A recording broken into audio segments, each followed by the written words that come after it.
नमस्कार जय जगन्नाथ ओंकार education channel को आपन को स्वागत।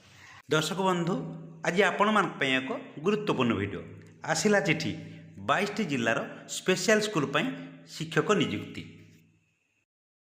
आसतु जानिबा संपूर्ण तथ्य। ए चिठी उपर टिके नजर पकांतु। चिठीटी रही government of Odisha department of social security and empowerment of persons with disability. Letter number रही 5437 डेटेड 29/5/2024।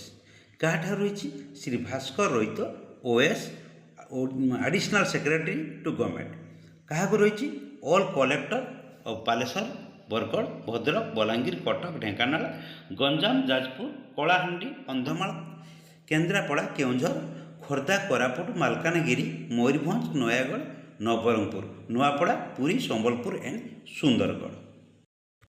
राज्यर आमर 22 जिला ये नोटिफिकेशन बाहरी। सब्जेक्ट कौन रही filling of the vacant post in the social school under grant in aid fold of social security and empowerment of persons with disability department.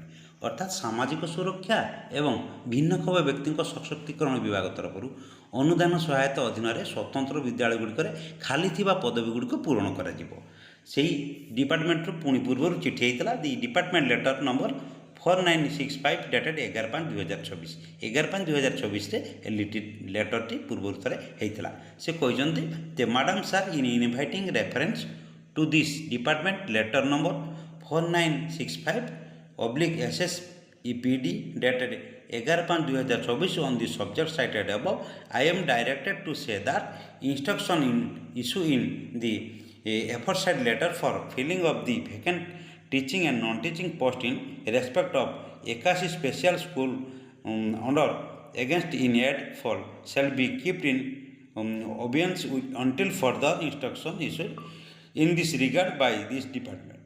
से कह उपरोक्त विषय उपर विभाग यही पत्र संख्या 4965 अनुसार जे सूचना देइजंती जे कहवा निर्देश दि जाए अनुदान प्राप्त अधीन थिबा 21 स्वतंत्र स्पेशल स्कूल पई खाली थिबा टीचिंग स्टाफ और नॉन टीचिंग स्टाफ पदवी पूरण पई उपरोक्त पत्र निर्देशनामा जारी करा जायछि। एही विभाग द्वारा एक संपर्क परवर्ती निर्देश पई जारी न होगा पर्यंत स्थगित रखा जिवो। यह आपनकर सूचना पाई देइचंती जे दिस इज फॉर फेवर और your kind information and necessary action. वर्तमान जे पर्यंत परवर्ती लेटर न पहुँची ये वर्तमान स्थगित रहीगला। खूब शीघ्र आपको पूरण करा जिवो ए पदवी गुड़िक। तलक मेमो नंबर दि जाइए 5438 से क्या अच्छी copy forward to concern DSSO for information for immediate necessary action. आउ नेक्स्ट कॉपी फॉरवर्ड करा जाइए दि सेक्रेटरी NGO ए principal head of the headmaster of special school information and immediate necessary action. ए additional secretary government तरफ ये चिठी जारी करा जाइए। आशा करे आज भिडियोटी आपण बहुत इनफर्मेटिव हो पारे।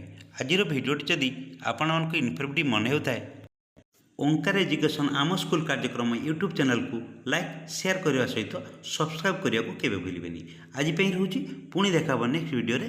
नमस्कार।